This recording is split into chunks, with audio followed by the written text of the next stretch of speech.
President Trump seems pretty pleased with the Jim Comey show yesterday, and he said as much during a press conference today. No collusion, no obstruction. He's a leaker. That was an excuse by the Democrats.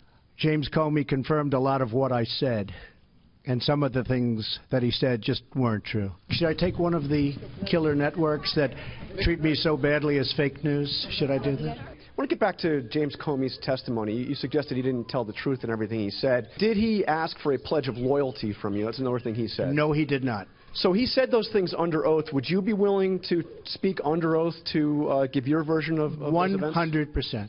So if Robert Mueller wanted to speak with you about that, I would be glad to tell him exactly what I just told you.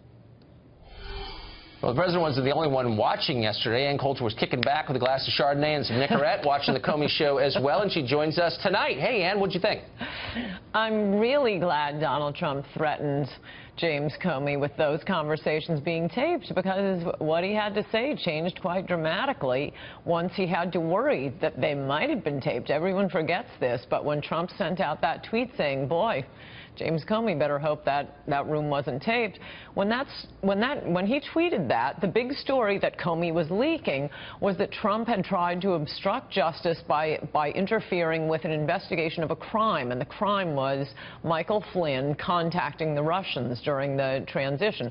Now, whatever Flynn did during the campaign or before he was working for Trump is really irrelevant. We know, thanks to actually Comey admitted it, we know that Trump said, no, I want to know about, I should know if any of my satellites were having improper contacts. What he was talking about was the firing of Flynn.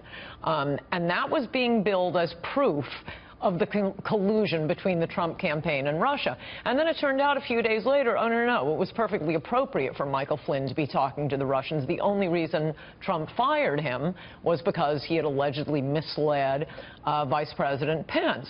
So when he says go easy on Flynn, he's talking about, you know, go easier on Flynn than you've gone on me, and don't let these lies continue about that contact with Russia being illegal, evidence of a crime, that you're investigating him for committing a crime, something that James Comey also, we did not know up until the testimony was released the night before Comey testified, that he had, in fact, as Trump said in his letter firing Comey, 3 times told President Trump that he was not under investigation. And what were his grounds for refusing to tell the public that? I mean, it's utterly outrageous to, I mean, a private citizen who's under investigation by the police, and the whole thing is leaking and everyone's looking at it, and the police refuse to say we've cleared you?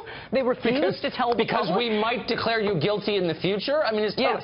But so I doubt you ever fell for this, but for months I was, because I'm a very literal man, was taking this seriously and kind of looking for evidence that maybe Trump colluded or whatever.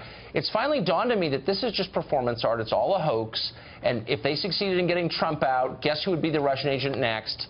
Mike Pence. I mean, this is not about Russia or national security or hacking our election. It's all a lie. No, you're absolutely right about that. Oh, and by the way, ask me if it's a nice day today. Is it a nice day today, Ann? I can't tell you, because it would require a duty to correct.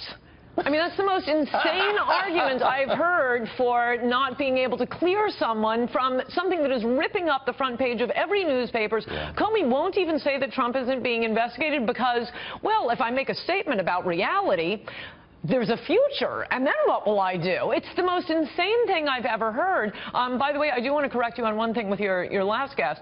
You said there's no evidence of Russia interfering with the election. Actually, there is, with Russia trying to influence the election and colluding with Americans, and that's with the defamatory Trump Dossier.